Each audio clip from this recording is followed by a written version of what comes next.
Assalamualaikum warahmatullahi wabarakatuh.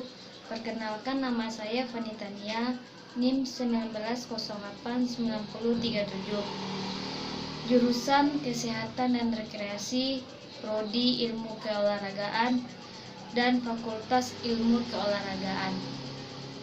Di sini saya akan menuntaskan pembelajaran anatomi terapan.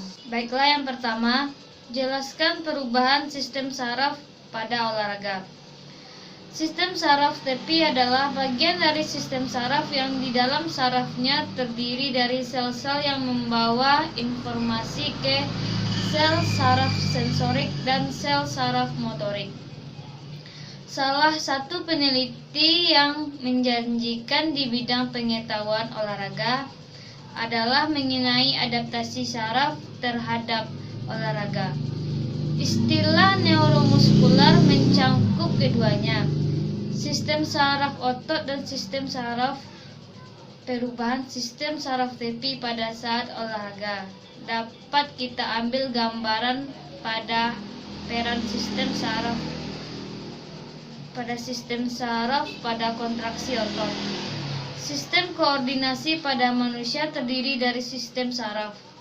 Sistem saraf berperan untuk mengatur dan memelihara fungsi tubuh, misalnya mengatur kontraksi otot, perubahan alat-alat tubuh bagian dalam, dan sekresi berbagai kelenjar dalam tubuh. Salah satu perubahannya juga dapat kita lihat pada gerakan refleks. Yang kedua, jelaskan perubahan endokrin yang terjadi pada olahraga. Kelenjar endokrin mempunyai fungsi utama serupa dengan sistem saraf, yaitu mengkoordinasikan fungsi organ dalam tubuh. Fungsi sistem saraf berlangsung cepat dan rangsangan dalam waktu singkat, serta bersifat lokal. Sistem endokrin bekerja lambat karena hormon diangkat oleh darah ke organ sasaran. Efek yang terjadi berlangsung lama dan bersifat umum. Karena efek yang luas ini, mungkin perubahan endokrin ada kaitannya dengan perubahan fisiologis atau adaptasi terhadap olahraga. Sistem saraf akan merespon lebih cepat terhadap perubahan homeostatis seluler dibandingkan dengan sistem endokrin. Walaupun sistem endokrin merespon lebih lambat, seringkali lebih besar dan lebih lama, sebab efek pengaturan endokrin pada fungsi sel sangat luas. Diperkirakan perubahan fungsi endokrin inilah yang bertanggung jawab terhadap berbagai respon dan adaptasi fisiologis terhadap pelatihan olahraga. Mekanisme aksi endokrin biasanya berbentuk tiga. Yang pertama yaitu perubahan kecepatan sintesis enzim protein. Yang kedua, perubahan kecepatan sintesis molekul, misalnya AMP atau prostaglandin, yang kemudian mengubah aktivitas enzim atau permeabilitas membran sel terhadap substansi yang penting. 3. Perubahan permeabilitas membran sel. Perubahan konsentrasi hormon yang sangat sulit diinterupsi karena konsentrasi hormon sewaktu-waktu dipengaruhi oleh berbagai variabel seperti kecepatan kelenjar dalam memproduksi hormon. Yang kedua, kecepatan perusakan hormon oleh enzim di hati, ginjal, dan jaringan lain. Yang tiga, kecepatan ambilan hormon oleh jaringan. Dan yang keempat, perubahan volume darah. Dari fakta tersebut di atas dapat disimpulkan bahwa peningkatan konsentrasi hormon selama pelatihan olahraga dapat diinterupsikan sebagai peningkatan reproduksi, pengurangan destruksi. Yang ketiga, jelaskan perubahan alat kelamin pria dalam olahraga. Yang pertama, organ dalam Di dalam organ dalam terdapat yang pertama yaitu testis. Testis adalah kelenjar kelamin jantan pada hewan dan manusia. Testis berjumlah sepasang. Testis dibungkus oleh skrotum, kantong kulit di bawah perut. Pada manusia, testis terletak di luar tubuh, dihubungkan dengan tubulus spermaticus dan terletak di dalam skrotum. Ini sesuai dengan fakta bahwa proses spermatogenesis pada mamalia akan lebih efisien dengan suhu lebih rendah dari suhu tubuh, kurang dari 37 Celcius. Yang kedua, saluran reproduksi. Epididymis atau tempat pematangan sperma. Epididymis berfungsi sebagai tempat penyimpanan sementara sperma sampai sperma menjadi matang dan bergerak menuju vas deferens. Vas deferens atau saluran sperma dari testis ke kantong sperma. Vas deferens atau saluran sperma atau ductus deferens merupakan saluran lurus yang mengarah ke atas dan merupakan lanjutan dari epididymis. Berfungsi sebagai saluran tempat jalannya sperma dari epididymis menuju kantung semen atau kantung mani atau vesicula seminalis. Saluran ejakulasi. Saluran ejakulasi merupakan saluran pendek yang menghubungkan kantung semen dengan uretra. Berfungsi untuk mengeluarkan sperma agar masuk ke dalam uretra. Uretra merupakan saluran akhir reproduksi yang terdapat di dalam penis. Berfungsi sebagai saluran kelamin yang berasal dari kantung semen dan saluran untuk membuang urin dari kantung kemih. Yang C. Kelenjar kelamin. Terdapat vesicula seminalis atau tempat penampungan sperma. Vesicula seminalis atau kantung semen merupakan kelenjar berleku-leku yang terletak di belakang kantung kemih. Di dinding vesicula seminalis menghasilkan zat makanan yang merupakan sumber makanan bagi sperma. Kelenjar prostat atau penghasil cairan basa untuk melindungi sperma. Kelenjar prostat melingkari bagian atas uretra dan terletak di bagian bawah kantung kemih. Kelenjar prostat adalah kelenjar pensekresi terbesar. Cairan prostat bersifat encer dan seperti susu. Yang selanjutnya, kelenjar bulboretra atau Cowper. Kelenjar bulboretralis adalah sepasang kelenjar kecil yang terletak di sepanjang uretra. Di bawah prostat, kelenjar Cowper atau kelenjar bulboretra merupakan kelenjar yang salurannya langsung menuju uretra, yang menghasilkan getah yang bersifat alkali atau basa. Lanjutan organ luar yang terdapat yaitu yang pertama penis.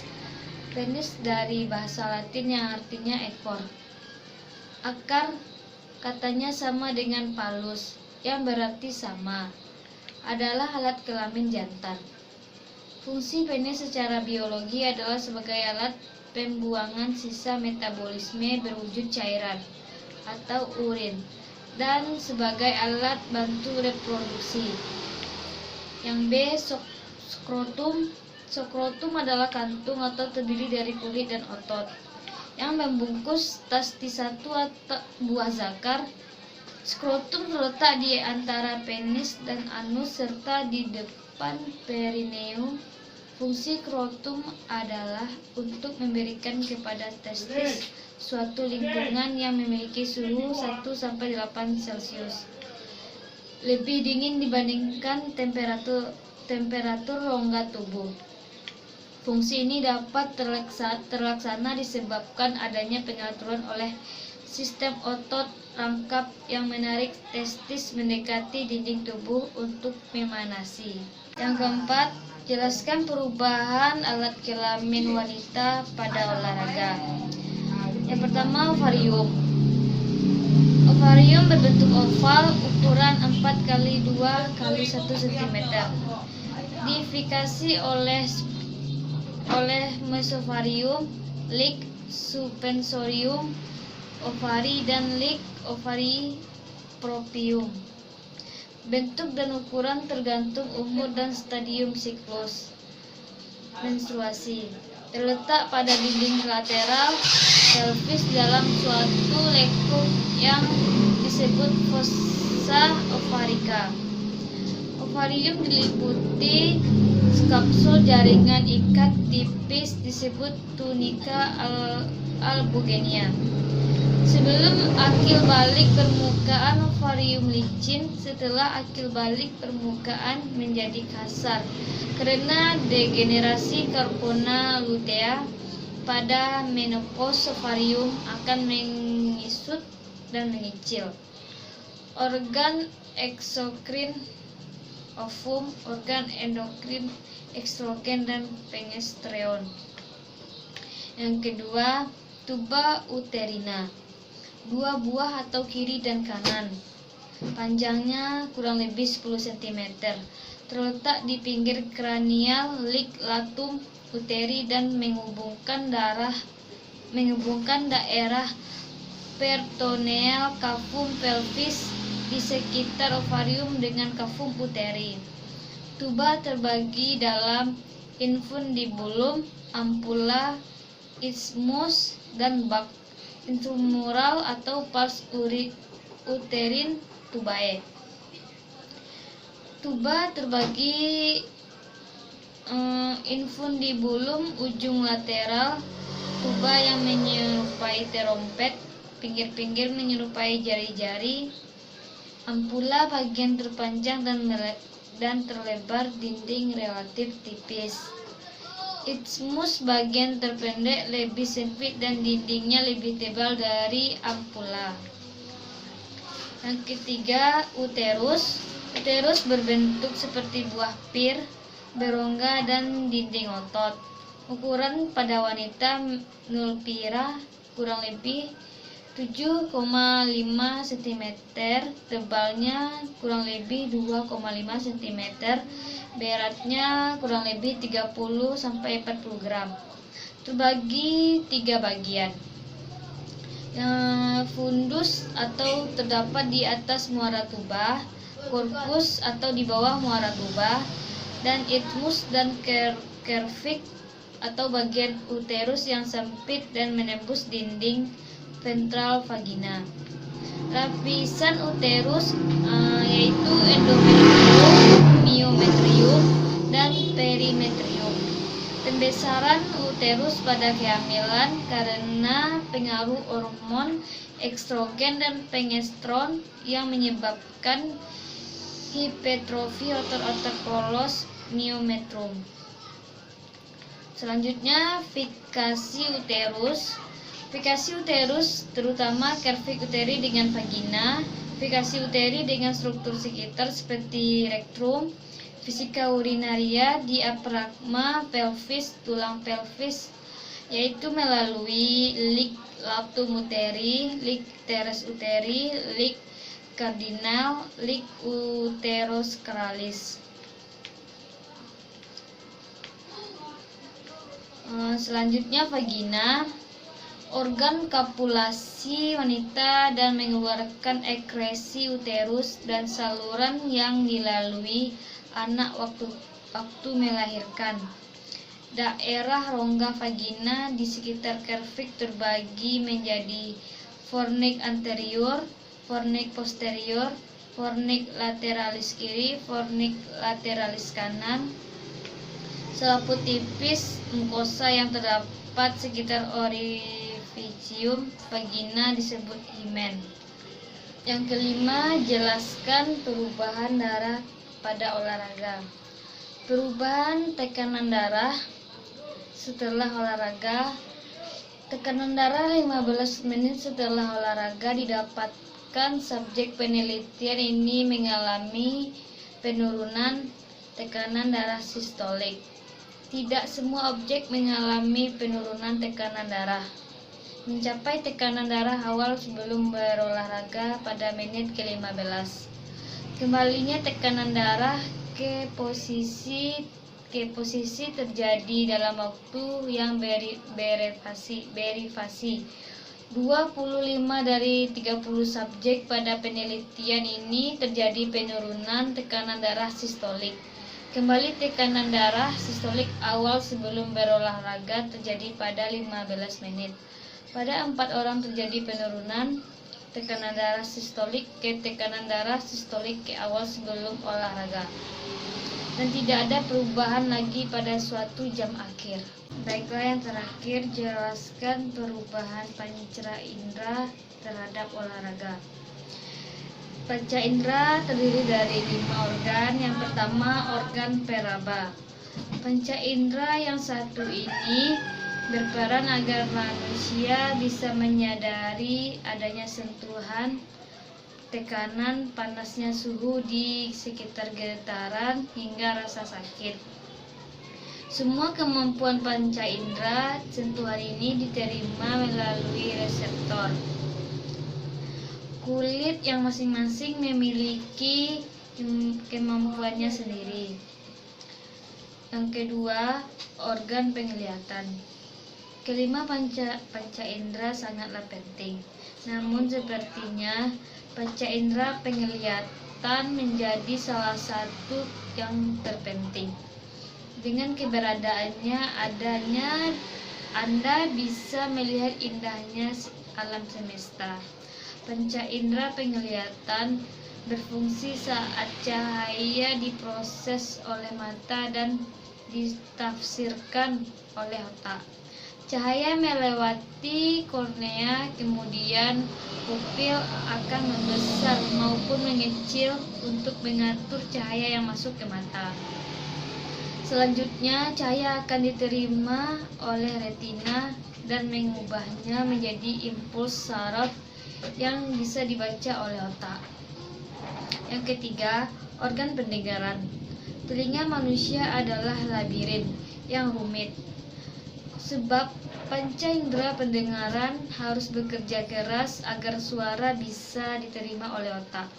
Pertama-tama, suara masuk ke dalam telinga bagian luar dan diteruskan ke saluran pendengaran eksternal. Setelah itu, gelombang suara akan mencapai membran tipani atau gendang telinga. Jaringan tipis ini akan bergetar ketika gelombang suara telah menghantamnya. Yang keempat, organ penciuman. Manusia para peneliti indera penciuman manusia dapat mengenali lebih dari 1 triliun aroma. Indera penciuman manusia akan bekerja dengan olfactory cleft yang ditemukan di atap rongga hidung pada sebelah bagian otak yang berfungsi sebagai penciuman. Ujung saraf pada celah penciuman ini akan mengirimkan bau ke otak. Penciuman ortonasal menangkap bau ini udara saat Anda bernapas melalui bagian depan hidung. Yang kelima, organ pengecap. Berkat indera pengecap, Anda bisa merasakan asam, manis, asin, pahit, dan gurih. Sel perasa bagian depan belakang lidah serta mulut bagian belakang dan atas mendeteksi rasa tersebut.